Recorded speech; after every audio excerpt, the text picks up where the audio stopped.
Hi boys and girls, today we're doing chapter 4, lesson 4, quadrilaterals. Your learning intention is I am learning about quadrilaterals so that I can describe and classify quadrilaterals. Our vocabulary for this lesson is parallel. Parallel lines are equal distance apart. So we're going to be doing pages 851, 852, and 853. So grab your math books and let's get started. Okay, some quadrilaterals have sides that are parallel or equal distance apart. And this is a picture of what parallel lines look like. Think of it like the rails on a railroad track or the lines on a road. The lines don't intersect. They keep going equal distance apart. So let's look at example number 1. The Eiffel Tower shown is in Paris, France. Describe whether any of the sides in the quadrilateral outlined in green are parallel.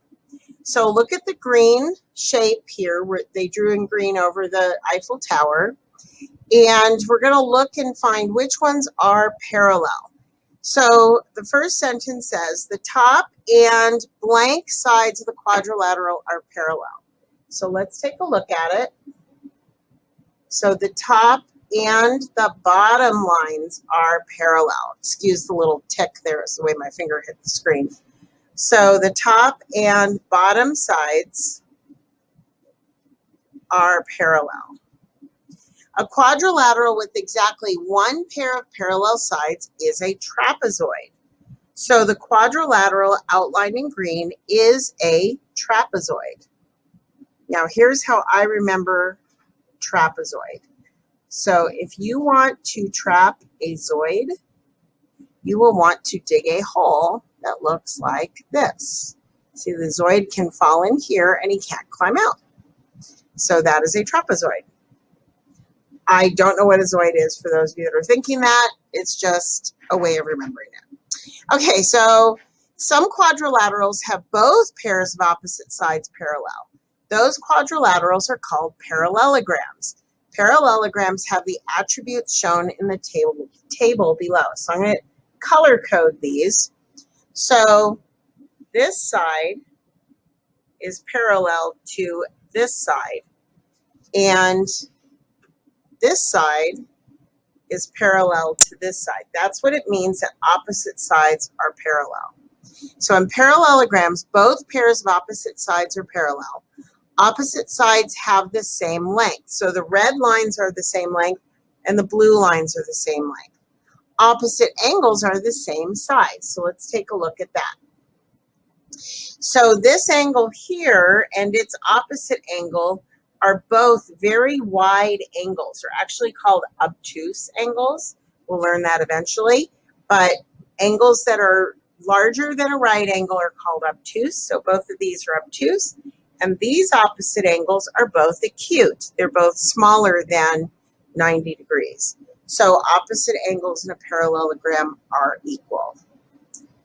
Okay, so let's go on to the next page.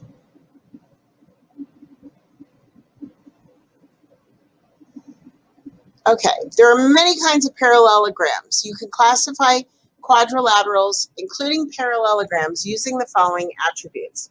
So the attributes that you can use to classify them are by their side lengths, by their parallel sides, and by their right angles.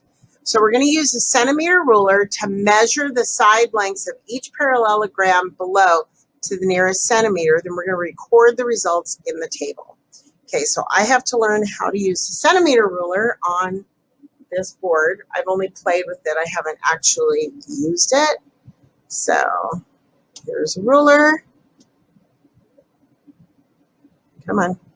There we go. Okay, so we want the centimeter side. So that is, this is not a centimeter ruler. Wait a second. This is inches. And it's, oh, I brought up more than one. Okay, I need centimeters. Okay, let me get rid of that. Let me try it again. Oops. is my toolbox. Okay.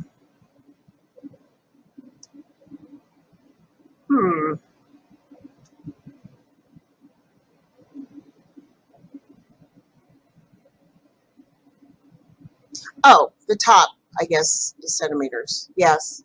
And I was looking at it wrong because centimeters are smaller than inches. Okay, my bad. Sorry. Okay, so we are going to measure figure 1. So I'm going to put this top part here is centimeters. So they want us to measure to the nearest centimeter. So I put the end of the blue line at 0, and I look over here, and it's past the 3, but it's not close to the 4. So figure 1 is going to be 3 centimeters. Okay, and I know the opposite side is the same length, so side 3 is going to be 3 centimeters also. Now, I'm going to, if I click that, will that work? Yes. Okay, so I'm going to bring this down this way here. These aren't actual centimeters. Whoops, where did my thing go? Okay, this is painful to watch. There.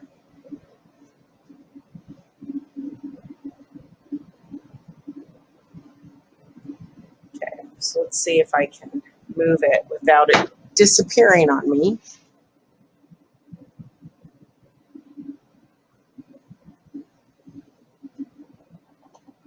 There we go. And then I'm going to pull it down this way, put the 0 at the end, and it is about 2 centimeters on this side.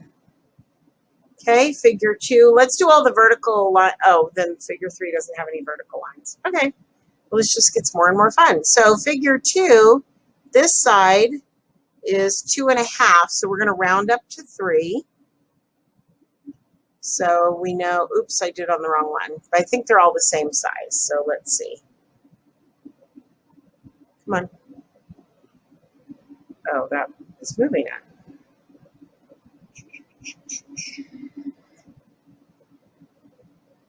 Whoa, it got really small.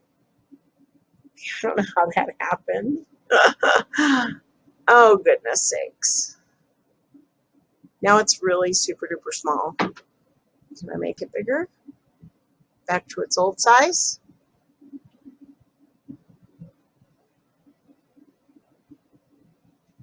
Yeah, now it looks really weird. Okay, let me get rid of this. Sorry, guys. I can't use these tools. Miss Shahadi's laughing at me, just so you know. I wanted somebody to document it. Okay, so let's measure this side, the top and bottom sides. So the top side is almost 2.5. So it's about 2. I don't think that's right. You know what? I'm going to check the answers on this. I'm going to pause this video and I'm going to put in the real answers. Anyway, the point of this is that you put the end of your line at 0 and then you measure from 0. Come on. It doesn't want to move. And now it's stuck. Okay, then I'm going to come back with the answers because this has gotten to the point of being ridiculous. So clearly I need more practice with the on-screen ruler. So, and now you know why we didn't do measurement distance learning. Okay, so for the purpose of this lesson, figure 1 is the top and bottom lines are 3 centimeters, and the left and right sides are 2 centimeters. In figure 2, they're all the same length, so they're all about 3 centimeters. In figure 3, they are all 3 centimeters as well. So when you fill in your chart, don't worry about using a ruler and all that. Just fill in these numbers.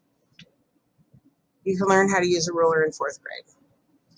Okay, so which parallelograms have all sides equal in length? Well, if we look, we have figure 2 has 3s all the way across, as does figure 3. So the answer for this one is figures 2 and 3. Remember, our answer refers to the name of the figures right here. Figure 1, figure 2, figure 3. And so figures 2 and 3 are the ones with the same length sides. Which parallelograms have 4 right angles? Well, when you see this red box in the corners, that means that it's a right angle. When it looks like a letter L, either frontwards or backwards, that is a right angle. So figure 1 has right angles and figure 2 has right angles. Figure 3 does not. So, and figure 1 and 2 have 4 right angles. So we're going to write figures 1 and 2. All right, a rectangle is a parallelogram with 4 right angles. A rhombus is a parallelogram with 4 equal sides. A square is a parallelogram with 4 right angles and 4 equal sides. Now, a square is a rectangle because it has 4 right angles like a rectangle. A square is a rhombus because it has 4 equal sides. But a rectangle is not necessarily a square, and a rhombus is not necessarily a square. You can go the one way, but you can't go the other. If you have a square, you also have a rectangle and a rhombus. But if you have a rhombus, you don't necessarily have a square. We'll look at figure 3. Figure 3 is a rhombus, but it is not a square. Figure 2 is a square, and it's a rhombus because it has all equal sides. So figure 1 is a rectangle. Okay, because it has 4 right angles.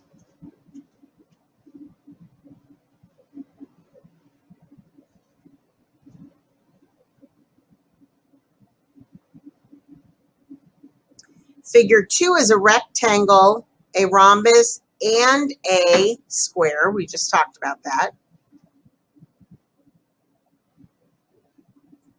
And figure 3 is a rhombus.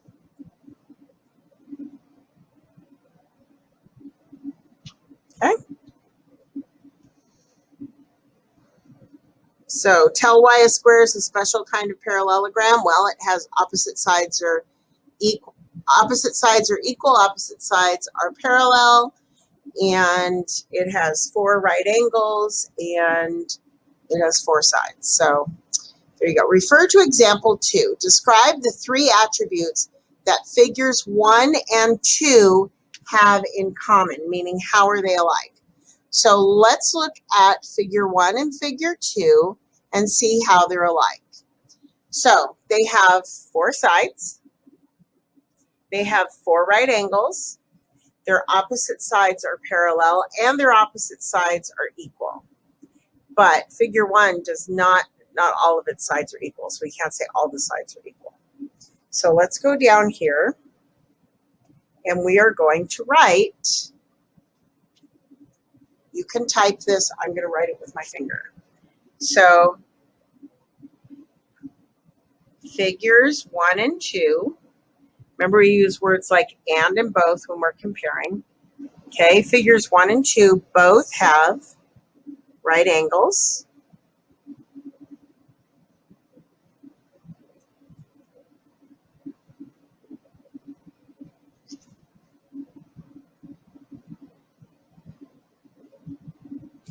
Four sides.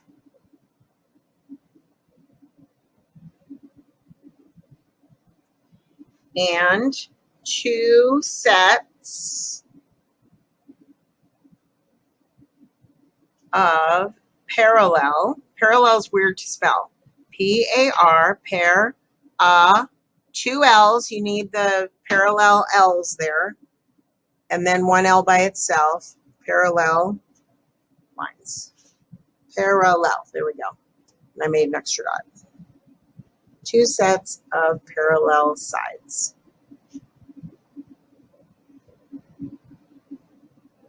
There. Okay, let's look at the last page. You're going to do this on your own. So it says check all the attributes that describe each quadrilateral. You're just going to check them off. Every box is worth a point. If you put a check mark in it, it's supposed to have a check mark, you're good. If it's supposed to be blank and you leave it blank, you're good. You don't have to count anything or anything like that. So on number 2, opposite sides are equal length. How many pairs do you have? 1 pair, both pairs, all 4 sides the same length. Opposite sides are parallel. 1 pair, both pairs. Right angles, 0, 1, 2, 3, or 4. So this quadrilateral is classified as A, and you need to say what it is. Okay? So you're going to do the same thing with 3, 4, and 5. Check off the ones that are true, and that's it. That's all you have to do. So check back with your chart on the other pages. Listen to the video again if you need to. So that is how, those are the attributes of quadrilaterals.